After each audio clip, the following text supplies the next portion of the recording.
Hi అండి, నమస్తే. నేను మీ భార్గవి. వెల్కమ్ బ్యాక్ టు అమ్మ చేతి వంట. ఈరోజు వీడియోలో ఒక మంచి కషాయం రెసిపీని మీతో షేర్ చేసుకోవాలనుకుంటున్నాను. ఇది మా చిన్నప్పటి నుంచి కూడా అమ్మ ఇంట్లో జలుబు దగ్గు చేసినప్పుడు ఇస్తూ ఉంటుందన్నమాట. చాలా బాగుంటుందండి టేస్ట్ కూడా.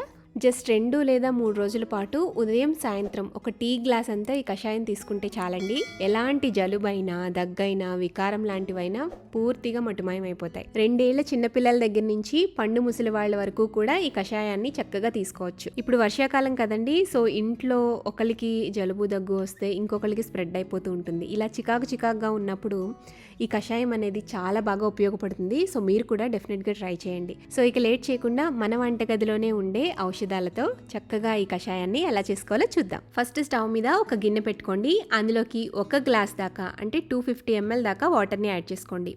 ఇందులోకి 2 ఇంచుల దాకా దాల్చిన చెక్క వేయండి. దాల్చిన చెక్క యాంటీ ఆక్సిడెంట్ కింద చాలా బాగా హెల్ప్ అవుతుంది.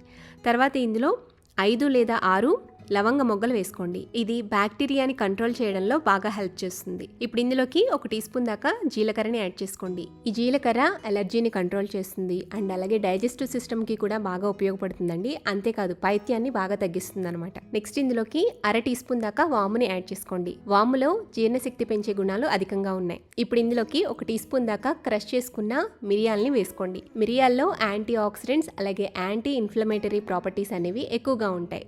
నెక్స్ట్ ఇందులోకి 1 ఇంచు దాకా అల్లాన్ని కొద్దిగా క్రష్ చేసుకుని యాడ్ చేసుకోండి. ఈ అల్లం అనేది వికారాన్ని తగ్గిస్తుంది. తర్వాత ఇందులోకి 2 రెమ్మల దాకా పుదీనాని తుంచుకుని వేసుకోండి. ఈ పుదీనా అనేది గ్యాస్ని కంట్రోల్ చేస్తూ డైజెస్టివ్ సిస్టమ్కి బాగా హెల్ప్ చేస్తుంది. అలాగే 1 రెమ్మ దాకా తులసి ఆకుల్ని కూడా తుంచుకుని వేసుకోండి. ఈ తులసి ఆకులో ఎన్నో రకాల జబ్బులకి ఔషధ గుణాలు ఉన్నాయని మనందరికీ తెలిసిందే. ఇప్పుడు ఇందులోకి 2-3 టేబుల్ స్పూన్ల దాకా లెమన్ గ్రాస్ని ఇలా కట్ చేసుకుని వేసుకోండి. లెమన్ గ్రాస్లో ఇన్ఫెక్షన్ని తగ్గించి ఇమ్యూనిటీని పెంచే గుణాలున్నాయి. లెమన్ గ్రాస్ కనుక ఇంట్లో లేకపోతే దీనికి బదులుగా నిమ్మ చెక్కనైనా వేసుకోండి. ఇప్పుడు ఇందులోకి 1/2 టీ స్పూన్ దాకా పసుపును వేసుకోండి.